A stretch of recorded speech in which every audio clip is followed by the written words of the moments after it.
সম্মানিত ভিউয়ার্স, কাছে দূরের বন্ধুগণ, আজ আমরা যে মশালাটি নিয়ে আলোচনা করব সেটি হলো, আমরা অনেক সময় দেখি যে অনেক মানুষ উজু করে তাড়াতাড়ি মসজিদে চলে আসে, এসে দেখে যে ইমাম সাহেব শেষ বৈঠকে বসে গেছেন, তো সে আর নামাজে শরিক হয় না। কেন হয় না? তার ধারণা হলো শেষ বৈঠকে ধরে লাভ কি, নামাজ তো শেষই, সব কি আর পাবো? তো এখন প্রশ্নটি হলো যে শেষ বৈঠক পেলেও কি সে জামাতে সওয়াব পাবে?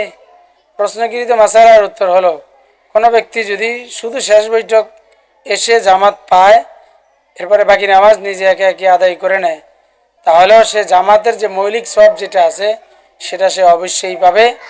কারণ আল্লাহর কাছে সওয়াবের কোনো কমতি নেই। আল্লাহ চাইলে অল্পতেও অনেক দিতে পারে, আবার অনেকের মধ্যেও অল্প দিতে পারে। তো যেহেতু সে জামাতে শরিক হওয়ার জন্য চেষ্টা করেছে, এখন সে পুরা জামাত না পেলেও আল্লাহ তাআলা সে মৌলিক পুরা জামাত পেয়েছে বলেই তাকে পূর্ণ সওয়াব দান করবেন। আল্লাহু আ'লামু বিস-সাওয়াব।